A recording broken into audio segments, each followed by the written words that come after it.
Eh bien, bonjour à tous. Aujourd'hui, on se retrouve au Castor, dans le bar des Castors, le bar à jeux de Lucie, à Montpellier, pour un épisode où on va parler de la reconversion professionnelle après un diplôme d'ingénieur.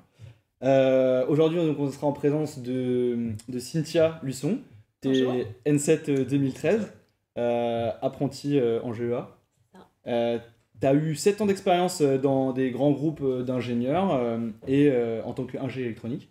Et tu as décidé plus récemment, enfin, tu étais plus récemment chez Airbus et tu as décidé de te reconvertir maintenant avec une reprise des études pour devenir musicothérapeute. Tout à fait. Et Lucie, promo N7 2013, Ouais. après un second diplôme à Montpellier Supagro en 2014. Tu as occupé plusieurs postes de chargé d'études dans l'agriculture rurale, l'alimentation durable et urbaine. Et tu t'es spécialisé dans l'agriculture durable et l'alimentation urbaine aussi. Et maintenant, tu es cofondatrice de ce barrageux, C'est ça. Les Castors, à Montpellier. Je vous propose de vous présenter rapidement un petit peu plus en détail, puis après on enchaînera sur les questions. Allez-y. C'est moi qui commence. Allez. Allez, c'est parti. Du coup, moi c'est Lucie. J'ai effectivement été diplômée de l'ENSAT, donc l'école d'agro d'ingénieur agronome de Toulouse en 2013. J'ai fait un master spécialisé, donc une respécialisation de mon diplôme sur Montpellier en 2014. Et j'ai un peu galéré à trouver du travail, donc j'ai continué à me former à droite à gauche. J'ai fini par avoir quelques postes. Et puis, j'avais envie de changer de mon job actuel et j'ai un ami qui m'a proposé de monter un bar. Donc, je lui ai dit non. Puis, il est revenu me voir quelques mois plus tard et en fait, ça faisait 2 mois que j'y pensais non-stop. Et donc, avec mon associé qui est aussi mon conjoint, on avait vraiment avancé dans le projet, on avait réfléchi à plein d'idées qui pouvaient être cool et tout. Et du coup, on s'est rendu à l'évidence, on avait envie de monter un bar à jeux de société. Et donc, on a ouvert les Castors il y a 2 ans. Voilà. Ok. Ça fait 2 ans qu'on est ouvert, plus ou moins. Voilà. Ça marche. Je te laisse enchaîner. Donc moi c'est Cynthia, diplômée également en 2013 du coup de l'ENSET. Alors j'ai fait mes études par la voie de l'apprentissage, donc j'avais une double spécialité, mais je crois que les filières elles ont un peu elles sont un peu chamboulées, ouais. Voilà, mais moi j'avais la spécialité électronique et génie électrique.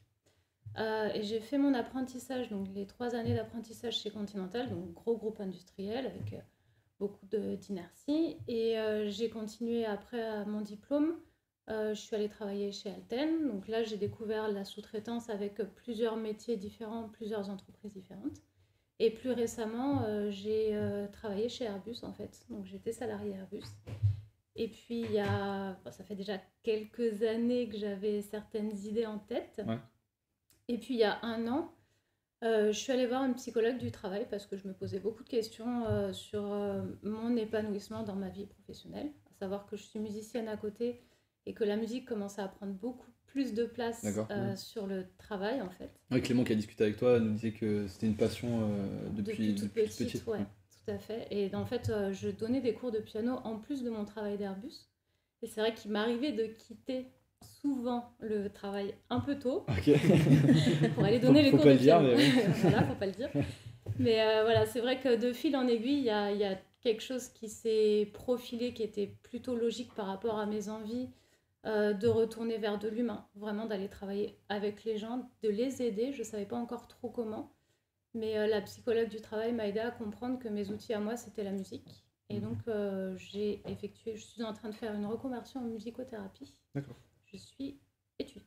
Ok, actuellement tu n'es plus du tout chez Airbus. Plus du tout, j'ai donné ma démission en juin dernier. Ok. Tu fais ta formation sur Montpellier ? Oui, là juste à côté, aux Arceaux. Et c'est 1 an ou ça va être 3 ans? C'est une formation en 3 ans. D'accord. Et alors je ne sais pas si c'est des questions que vous avez prévu de poser après, mais en fait, j'ai la chance d'être soutenue par Pôle emploi dans ma démarche. Ouais, ça on y reviendra. Voilà. Ok. Je vous propose d'aborder déjà le premier point, c'est quel est le chemin en fait pour se reconvertir, comment on en arrive là, comment on en arrive à cette décision dans la vie après avoir fait un diplôme d'ingénieur. On vient un peu d'y répondre, mais c'est un besoin qui naît à un moment peut-être. Je pense que peut-être le point commun que vont avoir toutes les personnes qui se reconvertissent, c'est de faire un point sur ce qui leur apporte du plaisir dans leur travail et ce qui leur apporte pas de plaisir dans leur travail. Et il arrive un moment dans ton expérience professionnelle où tu te questionnes de si l'équilibre il est dans le bon sens dans ta vie de tous les jours et est-ce que vraiment tu retires quelque chose de ton boulot. Et des fois tu as de la chance et on t'accompagne ou on te propose des initiatives où tu te dis ah ça coche toutes les cases de ce que j'aime bien faire, ça enlève pas mal des cases de ce que j'aime pas faire, peut-être que c'est une bonne idée. Mais je pense que c'est pas mal du hasard et enfin je sais pas toi comment est-ce que t'en es arrivé à aller voir cette psychologue du travail, mais c'est un cheminement et des fois juste t'as quelqu'un qui fait le déclic pour toi au bon moment quoi. Ouais. C'est de l'opportunité, c'est aussi d'être en face de certaines choses parfois. Tu te dis bah en fait, enfin pour moi le travail c'est quelque chose d'identitaire, on est censé se reconnaître dans son travail. Et moi dernièrement je m'y retrouvais plus du tout, j'avais l'impression de plus être moi et vraiment de m'être un peu gommée pour essayer de rentrer dans ce moule. Et du coup, j'ai eu effectivement cette opportunité. Et là, gros déclic, ah bah oui, c'est évident. Et on se lance. Ouais. Et c'est quelque chose qui arrive un peu soudainement aussi, parce que tu disais, Cynthia, que tu te plaisais dans ton travail, en fait, que tout ton parcours d'ingénieur, tu l'as assez apprécié, en fait. Il y a eu... Alors, oui et non. Moi, j'ai adoré mes études. C'est sympa, les études. Okay. Mais le côté apprendre, j'ai besoin beaucoup de me nourrir. Et j'ai adoré apprendre tout ce qu'on a appris à l'ANSET.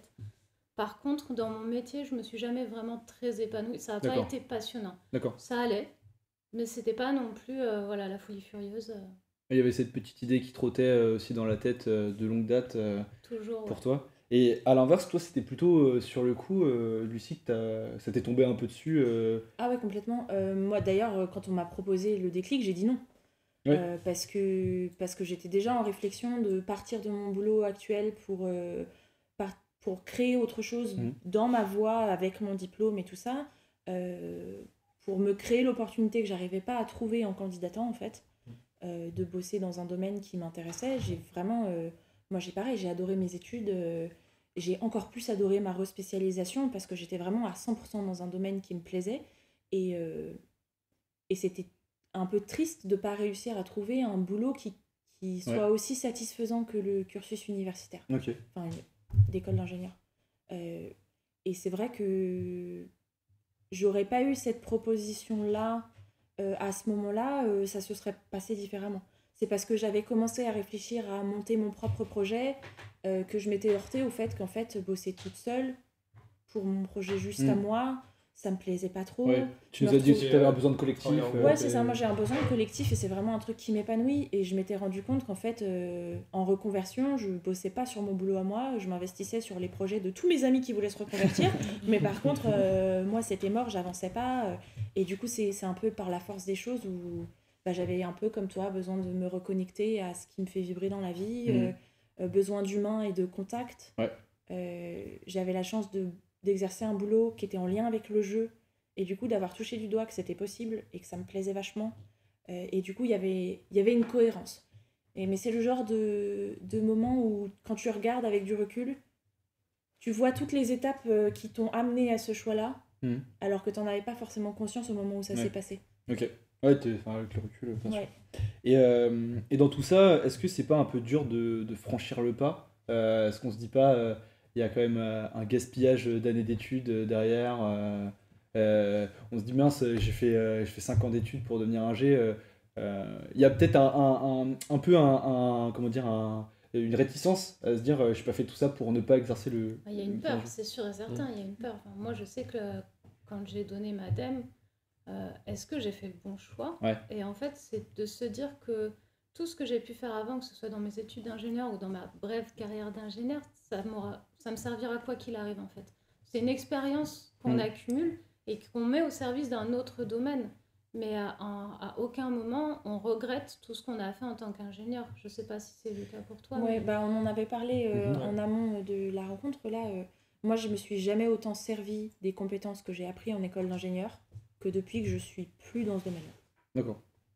Bon, on va y revenir un petit peu après sur la... Il y a un truc de... Voilà, au quotidien, je fais de la compta, je fais de la gestion, je fais du marketing, je fais de la gestion d'entreprise, du droit du travail, plein de trucs que tu apprends en école d'ingé que j'avais pas du tout touché avant dans mes précédents postes. Et c'est vachement plus passionnant de faire ça comme ça.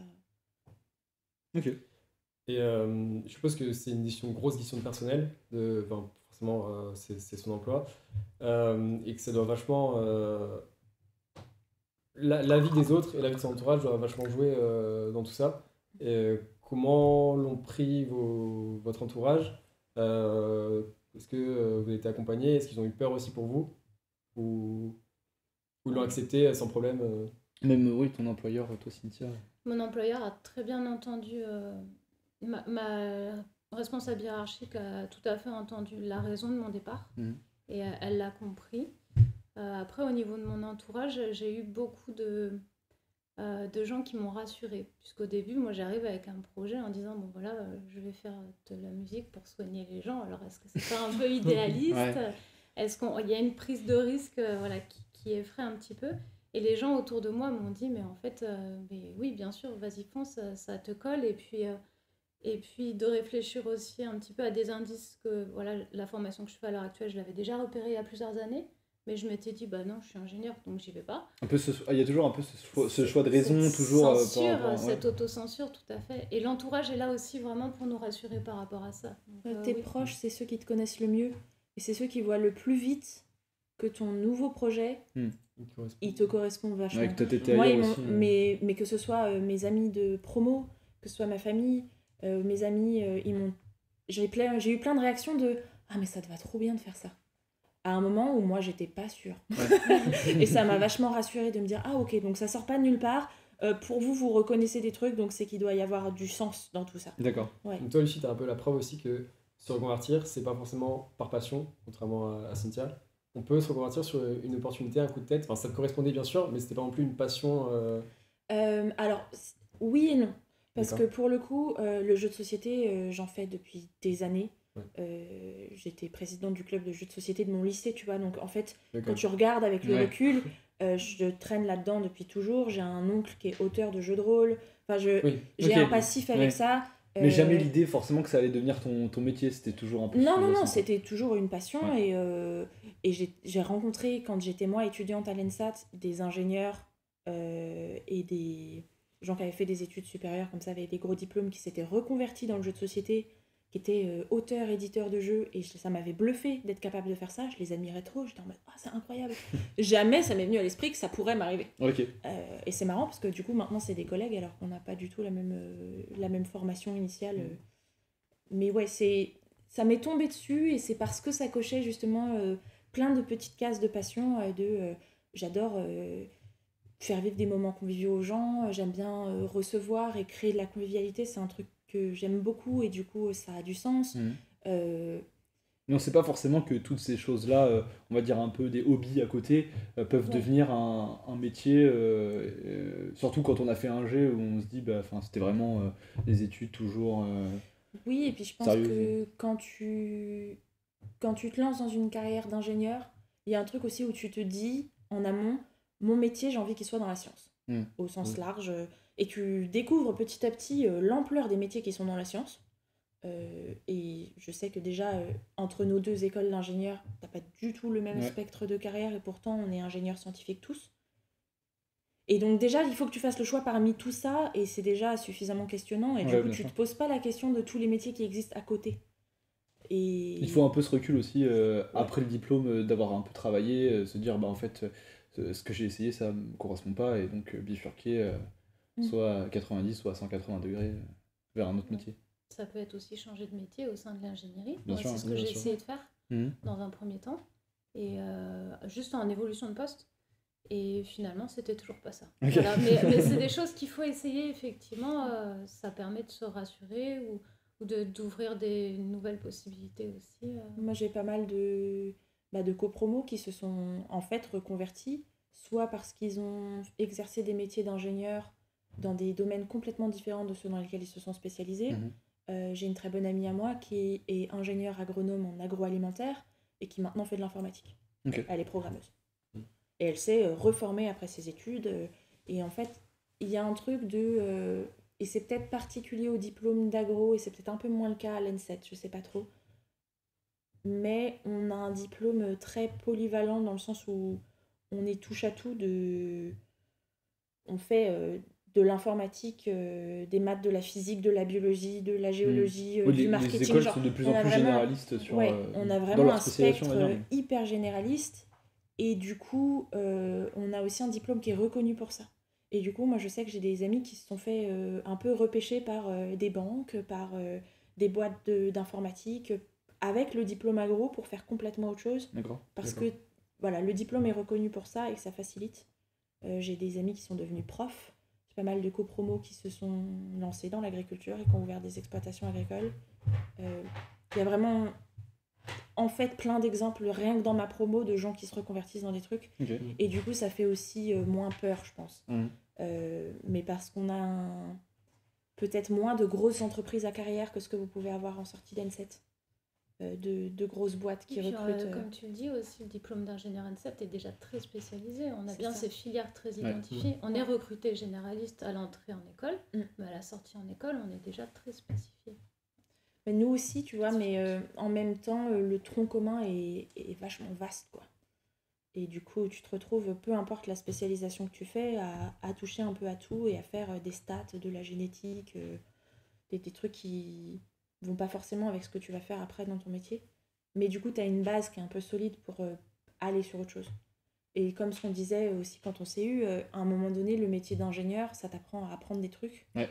Et du coup, tu es aussi, en ayant eu un cursus d'ingénieur, super apte à te former par toi-même. Ben justement, on veut, si on en parle maintenant, on va passer à Je t'offre une transition. Mais super top. Plus besoin de travailler. Non, c'est toute la partie en fait, se former à sa reconversion et les avantages qu'a d'avoir fait un diplôme d'ingénieur avant. Si on peut enchaîner sur toi, Cynthia, toute cette partie de formation et d'aide à la transition que tu as pu avoir, c'est assez nouveau, je pense. Ça date d'il n'y a pas très longtemps. Il y a plein de gens qui n'ont pas pu avoir ça. Et c'est peut-être important. Tu disais aussi qu'il y a plein de gens qui ne savent pas que ça existe. Nous, on voulait justement pouvoir un peu mettre la lumière sur ces aides qui peuvent, à mon avis, parler à pas mal de gens. C'est important de connaître effectivement tous ces dispositifs parce que sans ça, moi, j'aurais pas pu faire ma reconversion puisque j'ai eu Airbus en fait a refusé qu'on rompe le contrat à l'amiable, ce qui aurait pu ouvrir mes droits au chômage en fait. Donc j'ai pas eu cet accord-là de la part d'Airbus et donc en fait sans le dispositif mis en place par l'État, il me semble que c'est fin 2019. D'accord. C'est un dispositif de démission en reconversion. Okay. En fait, et ce dispositif permet de toucher les allocations chômage pendant sa reconversion. Donc pendant la formation finalement. Donc là, pendant tes 3 ans d'études, tu vas toucher... Je vais toucher, alors le chômage c'est 24 mois. D'accord. Et sur la 3e année, comme j'ai déjà pas mal travaillé, en fait j'ai des rechargements qui vont arriver. Donc logiquement, j'ai mes allocations jusqu'à la fin de mes études. Et ça, c'est une grande aide, un grand soulagement. Et est-ce que ça aide aussi à passer le pas, parce qu'il y a peut-être moins de risques, un peu à l'inverse de toi, où tu t'es vraiment lancé il y a peut-être aussi ce côté-là, un peu plus de souplesse. De ton côté, oui. Moi, ça fait 3 ans que je n'ai pas de salaire. Ok. Voilà. Donc, ouais, c'est compliqué. Après, j'ai la chance d'être super entourée, d'avoir un conjoint qui a fait les mêmes choix que moi au même moment, et du coup, on est un peu ensemble face à la tempête. Ouais. Donc, on vit avec un petit budget. On a la chance d'avoir droit au RSA et aux allocations logement. Donc ça paye la survie habitation alimentaire, quoi. Et puis le reste, de toute façon, on travaille 80 heures par semaine, donc on n'a pas le temps de faire des trucs. Okay. Donc le budget sortie, week-end, vacances se restreint beaucoup. Mais justement, il y a un peu, c'était marrant quand on parlait avec toi, on avait un peu ce côté-là, mince, reconversion c'est top, tu vas pouvoir faire ce que tu veux, et il y a quand même un côté qui est pas si rose, c'est sous ce côté-là de salaire un peu, déjà plus bas ou pas de salaire, que c'est demandant en temps aussi de monter son truc.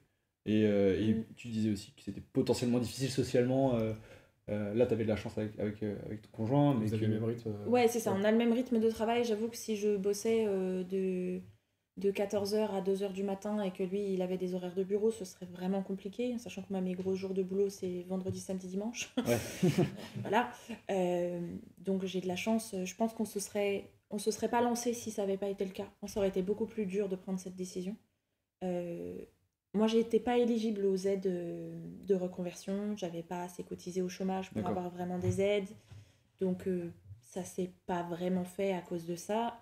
Sinon, j'aurais sauté sur l'occasion. C'est beaucoup plus confortable. Ouais. Ça permet, en fait, de lancer ton entreprise sans être un poids économique au lancement, en fait. Parce que dans l'absolu, on aurait pu décider de se salarier dès le début. Mais vous avez vu l'espace. Pour ceux qui sont de l'autre côté de l'écran, voilà, c'est un bar avec 100 places. Donc les vendredis, samedis, quand on tourne en saison, on a besoin d'être au moins 6, quoi. Ouais. Donc on a fait le choix, nous, de continuer à pas se salarier pour pouvoir faire grossir le lieu. L'idée, c'est qu'on se salarie là, idéalement à l'automne, quand on reprendra une saison normale. Là, avec le Covid, ça a rajouté de l'incertitude et c'est particulier, mais... Il y a un truc de... Nous, on s'est lancé assez vite après des boulots précaires et où, du coup, on avait déjà l'habitude de vivre à petit budget. On n'a pas d'enfants, on n'a pas d'emprunt. Et du coup, il y a aussi une résilience de... tu continues sur la même lancée que quand tu étais étudiant, en fait. Tu n'as pas besoin de plus de sous que ça tant que tu ne fais pas des engagements financiers plus gros. Ouais. Donc, tu retires des avantages différents, je pense. Et pour revenir à la formation, toi, Lucie, du coup, tu n'es pas formée. Tu nous disais, quand on avait parlé... que tu aurais pu te former et toi tu es allé voir la banque, peut-être que le fait d'avoir peut-être des compétences en restauration ou de l'expérience en restauration, il t'aurait peut-être aidé, ça aurait été plus simple peut-être de convaincre la banque de... En fait, mon profil, moi, n'a pas convaincu la banque, le fait que moi je sois ingénieur.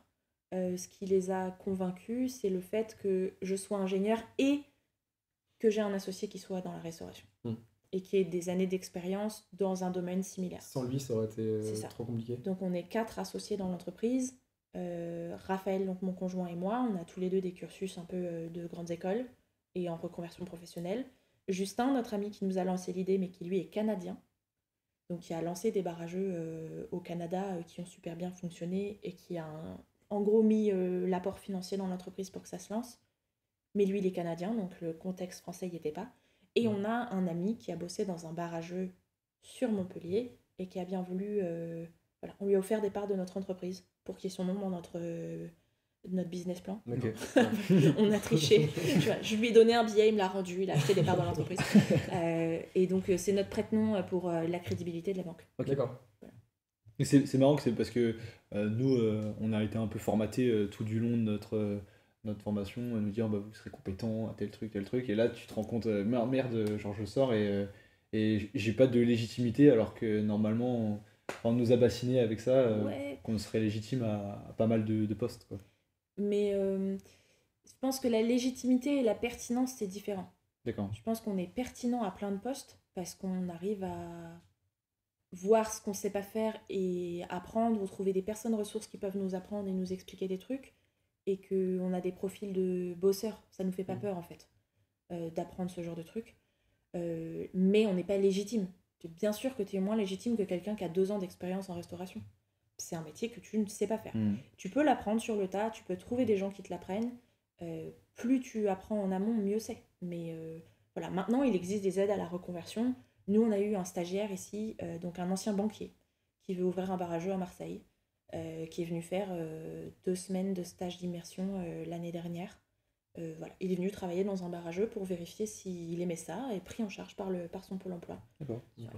Et c'est super cool qu'il existe des initiatives comme ça parce que vraiment ça te permet de vérifier si ton intuition de ce métier-là va me plaire, fonctionne vraiment.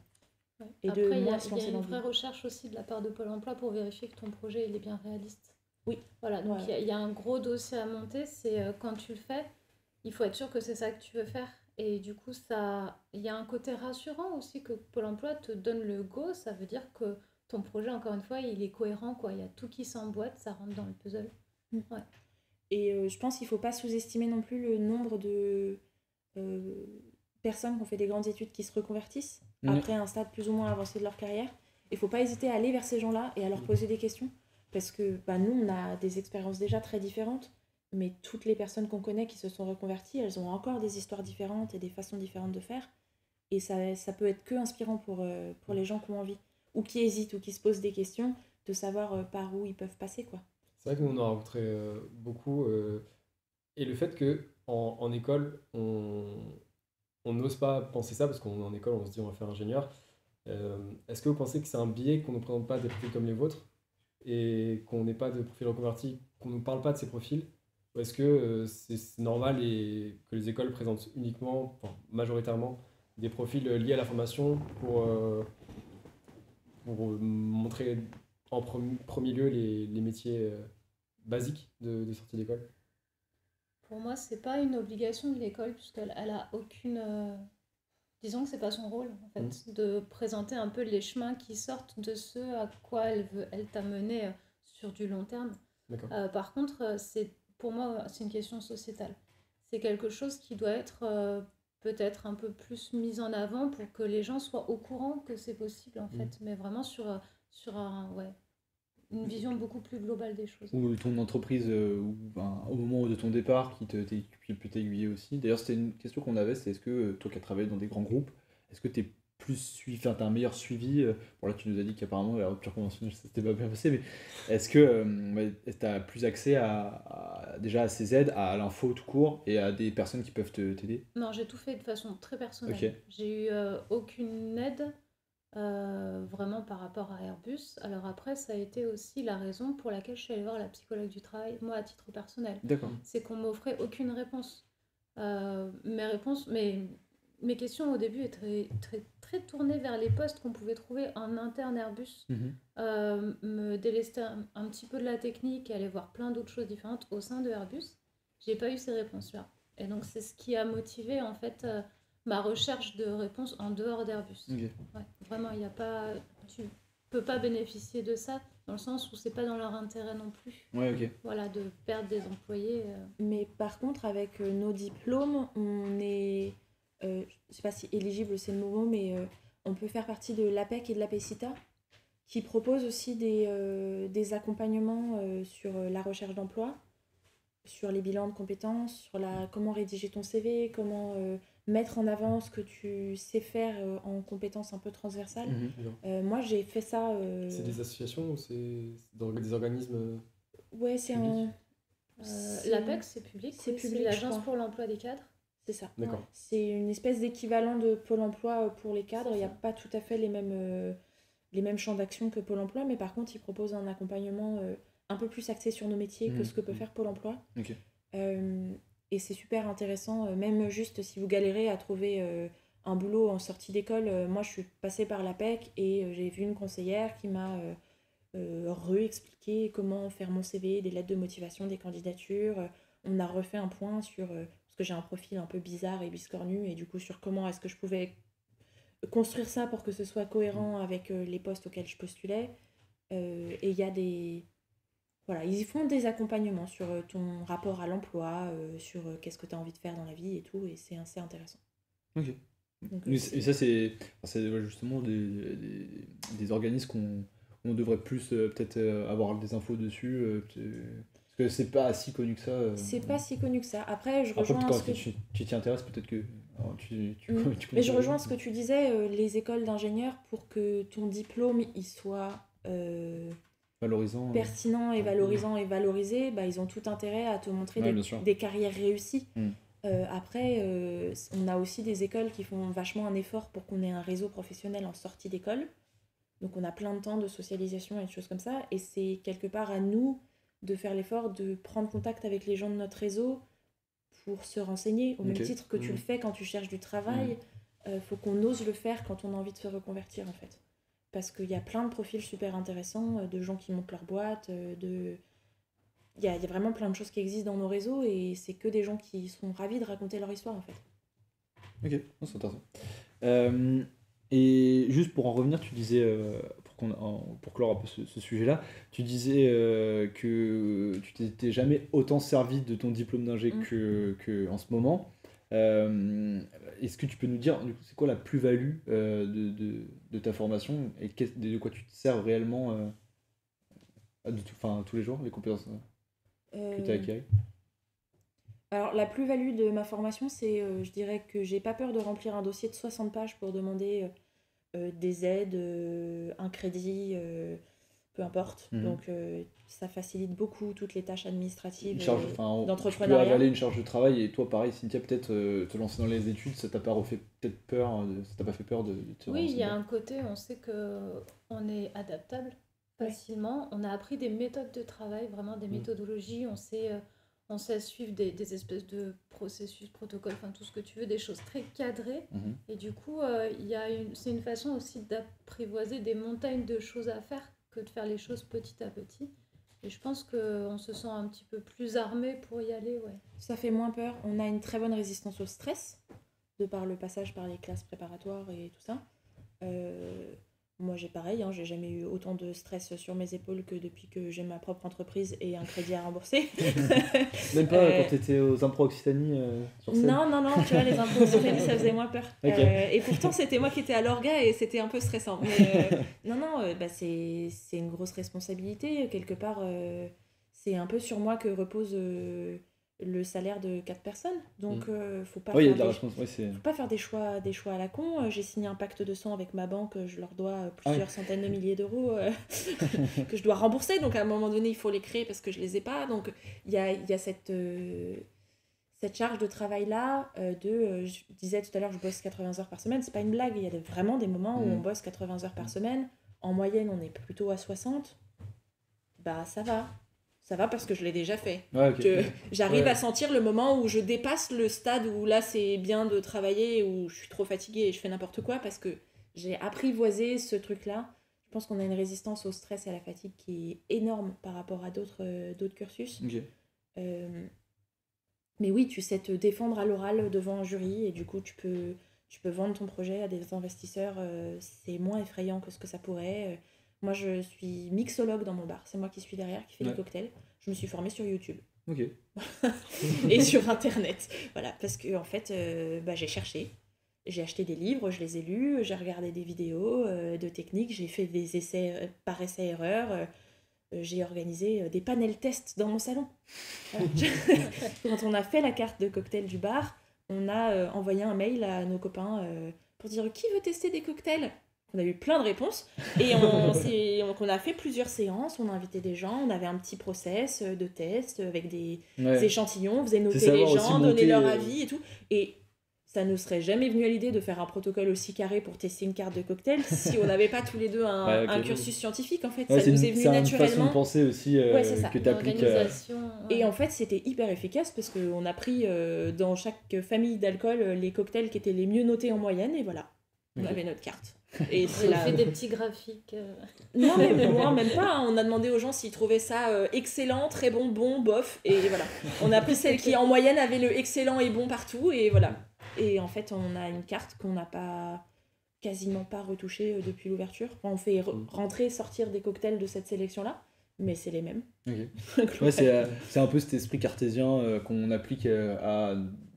Donc vos nouveaux métiers maintenant. C'est ça. Et puis sur la charge de travail, tu nous avais dit aussi que tu n'avais pas hésité à te lancer dans la rédaction de statuts pour que finalement ton projet ressemble à ce que tu veux et qui te corresponde. Parce que en fait, entre lire une publication scientifique en anglais et lire un texte juridique, c'est chiant au même degré. Du coup, si tu as déjà fait un des deux, Moi, j'ai eu la chance de faire partie d'un réseau de cafés-jeux en France où il y a pas mal de profils reconversion. Et du coup, on a des cafés-jeux qui nous inspiraient vachement, qui nous ont gentiment partagé leurs statuts. On a lu les statuts, on a comparé les bouts qu'on aimait bien, les bouts qu'on n'aimait pas, et on a fait les nôtres. On a fait bien sûr tout relire par une avocate, mais on a relu le travail de l'avocate, on a trouvé des fautes dedans. Mais parce qu'on est un peu acharné, quoi. Mais en même temps, du coup, on s'assure d'avoir un truc qui nous ressemble vachement. La prise de risque, peut-être, enfin, il y a toujours cette prise de risque, mais peut-être qu'on y a peut-être un peu plus de goût et on est peut-être plus armé pour affronter ce risque. Tu maîtrises le risque, je pense, en fait. Ouais, tu maîtrises le risque. Et il y a un truc qui me plaisait vraiment beaucoup dans le métier d'ingénieur et que j'étais un peu triste de perdre quand j'ai choisi de me reconvertir, c'était le côté trouver des solutions ingénieuses à des problèmes compliqués. Je fais ça tous les jours en fait. parce qu'en fait, c'est vraiment un truc auquel tu es confronté quand tu es entrepreneur, au sens large, peu importe le métier dans lequel tu te lances. Tu te lances à froid dans un nouveau projet de zéro. Et du coup, toutes les nouvelles étapes sont des problèmes complexes à résoudre. Et il faut toujours trouver une façon différente d'aborder le truc pour réussir à le décomposer en petits bouts et résoudre les problèmes au fil de l'eau, quoi. Et peut-être pour toi, Cynthia, là tu n'es pas encore en contact de patients ou quoi, mais ça sera peut-être aussi une approche différente d'un musicothérapeute, enfin, en fait, de base c'est peut-être un peu péjoratif, mais qui a suivi un parcours classique de musicothérapeute. Peut-être que tu auras aussi une autre relation où tu verras différemment les gens avec ce qu'on t'a pu voir. Je pense qu'il y a un côté bricole aussi. Ouais. En fait, le musicothérapeute, il doit s'adapter au patient, puisque c'est pour lui qu'il travaille. Et du coup, il y a ce côté vraiment essayer de comprendre un petit peu ce que je peux faire avec cette personne-là et où je peux l'amener. Et du coup, après, bidouiller, trouver les éléments qui font que ça va fonctionner avec elle. Ouais. Ok. Tout à fait. Je sais pas si tu avais quelque chose à rajouter sur le sujet, mais je vous propose qu'on fasse une petite pause. Donc les petites questions. Un jeu. C'est pas tellement un jeu, mais ouais. Je vous propose, Lucie, de tirer et de la poser à Cynthia. Alors Cynthia, quelle est ta plus belle rencontre au travail? Mon meilleur ami. C'est beau quand même. C'est beau. Même équipe. Il me soutenait dans le moment difficile, j'avais pleuré dans ses bras. Ah, c'est cool. Et non. Belle amitié qui... Comme quoi. On a posé la question aussi de savoir si on pouvait continuer à faire des rencontres. Est-ce que, est-ce que les collègues, ça pouvait devenir des amis, voire plus, des amoureux. Et ouais, est-ce qu'il y a quand même... là, peut-être que c'est dans le cas où tu es dans des grands groupes ou quoi, et tu vois aussi beaucoup de personnes. Il y a quand même ce côté de pouvoir se faire des amis... Ouais, de toute façon, tu crées du lien. C'est important, le lien, justement, dans le travail. C'est ce qui fait tenir sur des périodes un peu compliquées. Donc, effectivement, la cohésion d'équipe, elle passe aussi par les liens un peu deux à deux que tu vas créer. Et c'est primordial pour moi. Okay. L'ambiance de travail, quand tu te lèves le matin et que tu as envie d'aller retrouver les collègues. Et j'ai l'impression que c'est même un facteur de reconversion. Quand tu es dans une entreprise où tu n'arrives pas à créer du lien avec tes collègues, toi, tu veux changer. Tu te remets vachement en question parce qu'il te manque un truc dans ton quotidien professionnel. Je pense qu'il y a des gens pour qui c'est moins important parce qu'ils ont un équilibre de vie différent ou qu'ils cherchent... ils ont peut-être moins ce besoin-là. Mais c'est vrai que moi, c'est un truc que je constate pas mal parmi mes amis. Tous ceux pour qui c'est compliqué, la vie d'équipe, ils se posent vraiment des questions sur s'ils ont envie de rester dans l'entreprise. Ça va pas forcément jusqu'à une reconversion, mais en tout cas, ça remet vachement en question le poste. Donc il faut pas sous-estimer. Ouais. Même si sans reconversion, pour éviter le turnover ou quoi, du personnel, peut-être amener ça. Et c'est quand même de plus en plus, ils essayent de plus en plus de travailler sur ces choses-là, de faire des week-ends. Mais c'est la même chose que dans tes études, tu vois. Ouais, c'est ça. À un moment donné, nous, on applique ça directement avec les assos. S'il n'y avait pas la vie associative en école d'ingé, les semaines d'intégration, et que tu étais directement lancé dans le bain d'un amphi de 100-150 personnes avec des cours niveau ingénieur, ce serait dur, quoi. Ce serait dur de tenir aussi longtemps. Ok. Toi, c'est ce qui t'a manqué aussi dans tes expériences, c'est ça? Tu t'es lancé dans une idée de monter un projet seul, puis tu t'es rendu compte que tu avais besoin d'un travail d'équipe, de t'entourer. Et avant ça, j'étais salariée d'une association, j'étais la seule salariée. Ah oui, tu nous avais dit que tu travaillais avec des bénévoles. Je travaillais avec des bénévoles, c'était que des dames plus âgées avec qui du coup j'avais pas de rapport amical. Donc j'avais la chance d'être dans une colocation d'associations. Donc on était en bureau partagé avec d'autres assos. Donc j'avais quand même des collègues au quotidien, mais on n'était jamais sur les mêmes missions. Voilà. Donc j'avais la partie pause café, repas du midi avec des gens qui était cool. Mais sinon j'étais très seule dans mon boulot. Ouais. Et clairement ça a pesé sur la dynamique du poste et puis sur mon envie d'y rester. Ça a participé, ouais, carrément. Ok. Je propose à ton tour de tirer, Cynthia.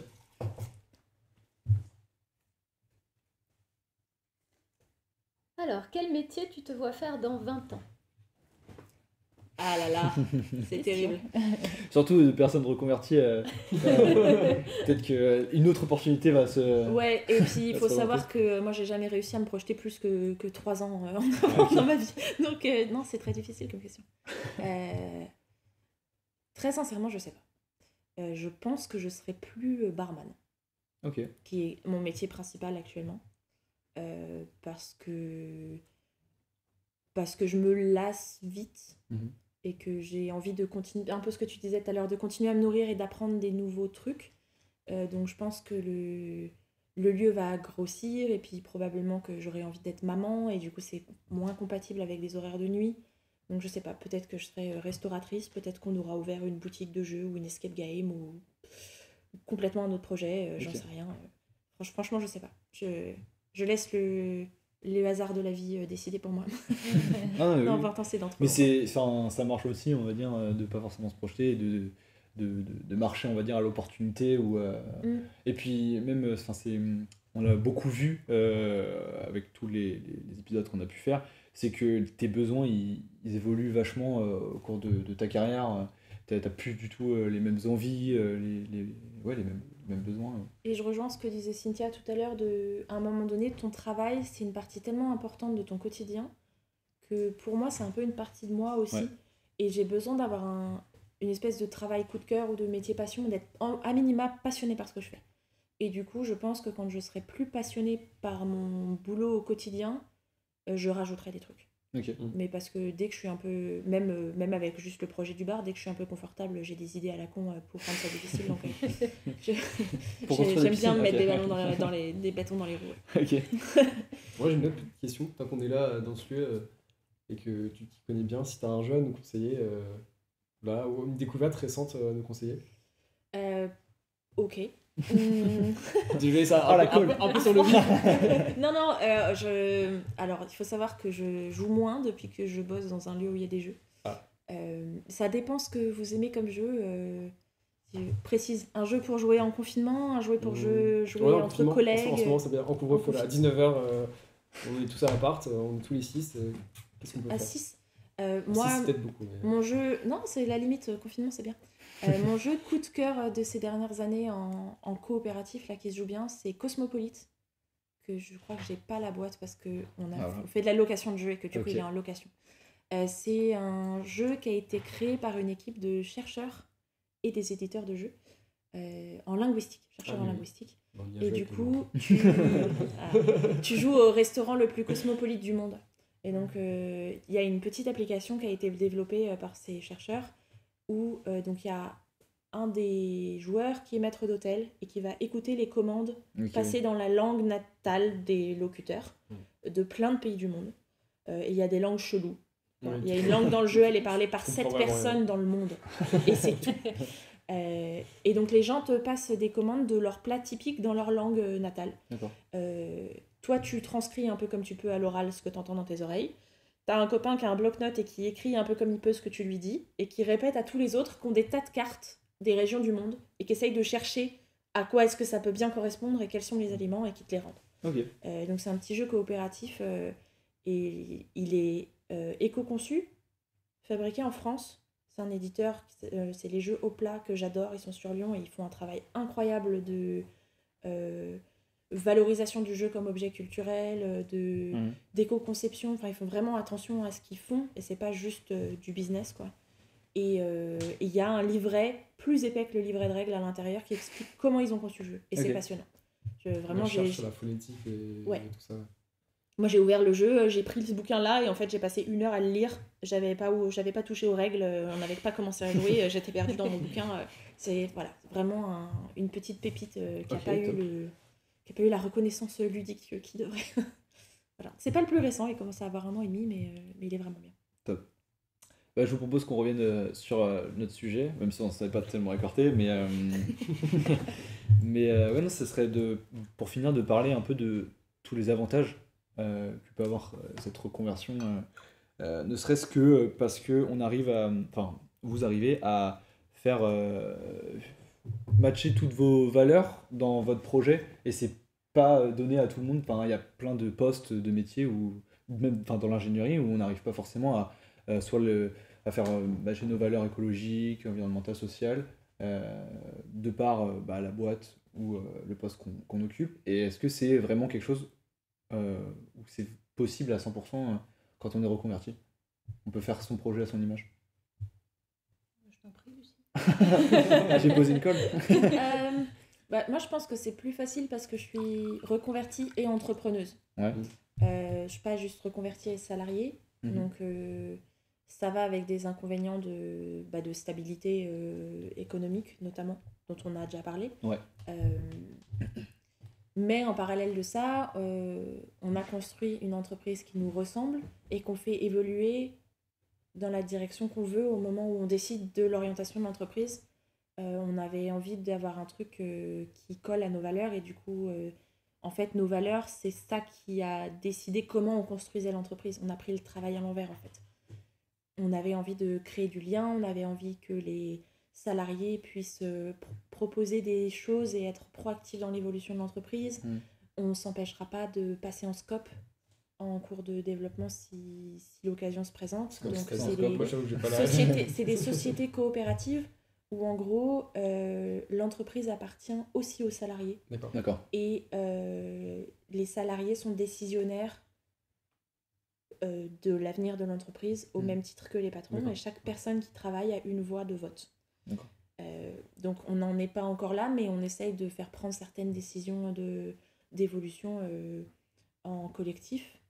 On a la chance d'avoir eu des recrutements incroyables et des personnes passionnées qui bossent avec nous, et du coup ça aide à aller dans ce sens-là. Mais ouais, en tout cas, voilà. Moi je trouve que par exemple dans mon métier, la partie environnementale que j'aimais bien dans mon boulot me manque un peu. Et du coup, maintenant qu'il y a une partie qui est stabilisée, là moi je vais essayer de sourcer mes boissons, mes alcools, faciliter la gestion des déchets parce que en fait, le centre-ville de Montpellier c'est super compliqué. Et c'est des choses que je peux décider de mettre en place parce que c'est moi la patronne. Okay. Du coup, je fais ce que je veux. Ça me prend du temps et je fais ce que je veux. Donc ouais, pour ça c'est chouette. Après, ça demande des concessions sur d'autres trucs qui étaient plus faciles à faire pour moi parce que j'ai pas d'autres engagements à côté, j'ai pas encore de famille et tout ça qui font que je peux faire le choix d'avoir un travail décalé sans que ça ait un impact fort sur mon quotidien. Et du coup, tu vois, Cynthia, peut-être, elle a évoqué à l'instant, Lucie, le fait d'être salariée. Est-ce que tu seras déjà salariée en étant musicothérapeute d'un hôpital? Alors, tu peux faire les deux, en fait. Ça dépend de ton objectif. Soit tu peux être musicothérapeute libéral, donc ouvrir ton cabinet. Okay. Comme un médecin, en fait. Voilà, comme un médecin, sauf que la musicothérapie n'est pas remboursée par la sécurité sociale, donc c'est quand même une activité qui est très difficile. Soit effectivement, tu peux être salarié des institutions, et nous, on est destiné, en fait, la formation nous destine justement plus à cette voie-là. Et donc là, je choisirais un petit peu moins, effectivement, toutes les composantes de mon futur métier. Après, c'est à voir aussi selon, encore une fois, les priorités que tu mets sur telle ou telle valeur. Voilà, c'est toujours une question d'hierarchisation de tes priorités de toute façon. Bien sûr. Okay. Je pense qu'il y a un truc aussi vu que tu as déjà fait le pas une fois, de tout changer. Oui. Ça te fait aussi moins peur de faire le choix de passer à mi-temps pour avoir une activité complémentaire épanouissante ou redécider de comment est-ce que tu fais ton équilibre vie pro, vie perso. Parce que tu t'es déjà passé par la première fois qui était la plus difficile en fait, de décider de tout changer. Et d'ailleurs, Cynthia, t'as pas encore pris ton activité. Non. Si tu te rends compte que finalement, malheureusement, ça te convient pas, j'espère pas, tu serais capable de, justement, le fait d'avoir fait une fois, de rechanger. Je pense que ce serait un revirement, ouais, complètement. Ouais, dans ce cas-là, ok, c'était pas ça, mais ce sera peut-être encore autre chose. Et pas de retour en arrière. Je pense, voilà, il y a un moment, il faut savoir tourner les pages aussi. Et pour moi, la page de l'ingénierie, en tout cas, ma carrière d'ingénieur est terminée, je n'y reviendrai pas. Et est-ce qu'il n'y a pas aussi c'est une question que je me posais, c'est le diplôme d'ingé, c'est quand même on va dire un matelas confortable. Oui. Est-ce que si jamais, déjà, donc là tu viens de me répondre, tu n'y retournerais pas. Lucie, peut-être, tu peux nous dire aussi si tu retournerais. Et est-ce que si tu serais obligé, est-ce que tu évoquerais quand même l'idée de... Bien sûr que demain, si mon activité de musicothérapeute ne fonctionne pas pour une raison quelconque, mais si elle ne fonctionne pas et qu'il faut que je trouve un travail et que j'ai aucune autre qualification ou aucun autre projet qui puisse être mis en œuvre pour me former à faire autre chose, bien sûr que j'y retournerai. Là, effectivement... C'est ça aussi, c'est une sécurité. Oui, c'est indéniable. On a ça en tête, on se dit, ok, si ça ne marche pas, de toute façon... Je pense que tu y retournes différemment. Parce que tu n'es plus le même professionnel que quand tu as commencé. Moi, là, aujourd'hui, il faudrait que je retourne en carrière d'ingénieur. Je serais bien emmerdée parce que j'ai pas du tout une expérience professionnelle assez conséquente pour être prise au sérieux. Et c'est ce qu'on se demandait, est-ce que c'est mal vu aussi d'avoir fait un choix à un moment dans sa carrière de reconversion et après de revenir dans le métier de l'ingénieur par des recruteurs ça dépend où est-ce que tu postules et ça dépend comment tu te vends dans ton CV. Je pense que si j'étais amenée à refaire un métier d'ingénieur maintenant, j'aurais pas les mêmes ambitions de poste. Je pense que je ferais un métier moins passionnant pour avoir une stabilité financière pour faire autre chose. Ou un poste peut-être moins chronophage.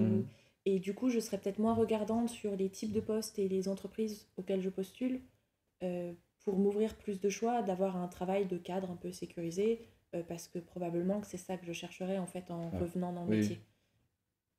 Mais ouais, je pense que je postulerai pas au même... au même truc, tu es plus sur le métier de ta vie, tu es déjà sur un métier peut-être plus alimentaire. Ouais, c'est ça. C'est ça en fait. Si tu es amené à retourner dans une carrière d'ingénieur, c'est pas par choix. Je pense que ce sera pas par choix, je suis d'accord. Et donc du coup, ça change tout effectivement à ta façon de voir le poste. T'es finalement ce que tu es prêt à accepter pour le poste, quoi. Ok. Et je pense que je tiendrai 6 mois et que j'aurai envie de changer.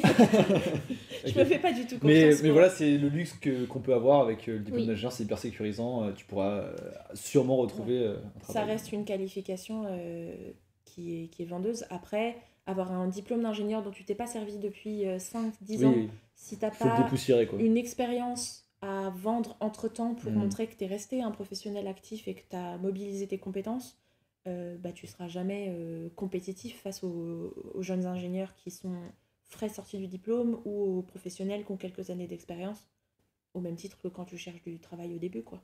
Par contre, pour moi, ce qui est un gros atout, c'est le réseau que tu t'es fait sur ta carrière d'ingénieur. Et là, tu sais que le jour où il faut y retourner, tu passes 3-4 coups de fil de gens avec qui ça s'était bien passé quand tu travaillais en tant qu'ingénieur. Tu les recontactes, ils te donnent 2-3 contacts et ça peut aller très très vite, je pense, dans ce sens-là. Je pense qu'en tant que professionnel un peu plus expérimenté, t'apprends à être moins frileux de solliciter ton réseau. Parce qu'en fait, ton réseau a eu le temps de te solliciter pour te demander des trucs ou juste ça s'est passé comme ça et du coup, en fait, tu sais que ça peut se passer juste au détour d'une conversation.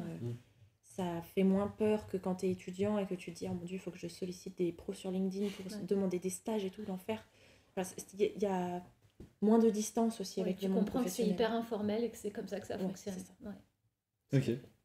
Je sais pas si tu as une dernière question à ajouter. Moi, j'ai pas d'autres questions. Je pense qu'on a bien fait le tour. Déjà, je vous remercie d'être venu participer à cette émission. Je te laisse présenter, si tu veux, un peu, Lucie, en plus en détail, ton établissement où tu nous as accueillis. Déjà, ça me fait plaisir que vous soyez là, parce qu'il se passe des choses dans mon lieu qui est un peu en sommeil, là, du coup, depuis le mois de novembre. Donc, nous, on a un bar à jeux de société, c'est notre spécialité. Le concept, c'est que vous pouvez venir dans un bar, faire une sortie intermis comme dans n'importe quel bar, et on a des animateurs jeux spécialisés qui vont prendre la température un petit peu de ce que vous avez envie de vivre autour de la table. Est-ce que vous voulez faire plutôt des jeux de quiz, plutôt des jeux coopératifs, plutôt vous tirer dans les pattes, plutôt un truc pour débutants pas trop prenant, plutôt un jeu long. On est accompagné dans l'expérience ouais, c'est ça, qui vous accompagne dans le choix du jeu et surtout vous explique les règles. Donc on a un petit lieu qui est hors caméra là où on a notre ludothèque avec les jeux que nos animateurs savent expliquer en 5 minutes. 10 max pour les jeux un peu plus velus. Le but c'est vraiment que les gens se lancent dans la découverte du média ludique sans l'appréhension de devoir lire plusieurs pages de règles, s'apercevoir au bout de 30 minutes qu'en fait ils ont pris un jeu qui se joue à 4 alors qu'ils sont 5. Bref, nous ça nous est arrivé plein de fois. Ça nous est arrivé plein de fois d'arriver dans des lieux et de dire on va prendre ce jeu-là parce que je le connais et tu te retrouves à faire un Time's Up alors que tu l'as chez toi. C'est un jeu cool, hein, mais tu l'as chez toi et du coup tu viens pas forcément découvrir.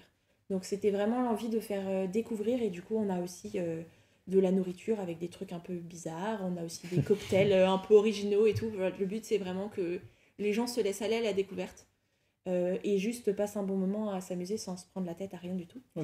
Et du coup, en attendant la réouverture, on fait une espèce de click and collect de l'expérience Castor qu'on propose sur notre site internet. Donc tous les vendredis en fin d'après-midi, c'est possible de venir récupérer un panier que tu as précommandé dans la semaine avec des spécialités maison à manger, des spécialités maison à boire et une location de jeu pour une semaine. Ok. Et pareil, on choisit un jeu qui va bien aller avec ton groupe de potes pour le week-end et on t'explique brièvement les règles. On te dit où trouver des vidéos explications règles un peu plus fournies. Et voilà, on te confie notre jeu pour une semaine contre un chèque de caution qu'on te rend quand tu nous le ramènes. Voilà, ça permettait de faire vivre le lieu malgré la fermeture, parce qu'on n'a du coup pas le droit d'accueillir du public à l'intérieur. Et de faire prendre la poussière bêtement à des jeux qui peuvent faire plaisir à des gens.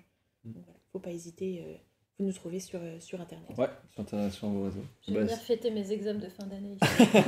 Alors pour l'instant, on n'a pas le droit de recevoir des groupes de plus de 6 personnes. On en reparle après le 30 juin. Ouais, mais c'est dans 2 ans. Non, à fin d'année, là, j'ai tous les Ah, ok. quand même. Non, on a des gens qui commencent à nous demander des réservations pour des anniversaires, des diplômes, des trucs, et on est en mode hop. On va voir. Pour l'instant, on ne sait pas dans quelles conditions on reprend. On aimerait bien faire en sorte que ce soit ni à risque pour nos clients, ni à risque pour notre équipe. Donc dans l'idée, on va attendre de savoir précisément les conditions de reprise. Et on aimerait bien que notre équipe soit vaccinée avant de reprendre, pour pas être vecteur de transmission, parce qu'on est quand même des métiers où croiser 1000 personnes, ça peut se faire vite en fait. Donc, Ok. Merci encore de nous avoir accueillis. Merci à vous deux de votre témoignage. Pour les auditeurs, écoutez, merci de nous écouter. N'hésitez pas à rejoindre nos réseaux et à venir nous poser des questions, vos questions. On est friands. Cliquez fort sur cet épisode et à bientôt.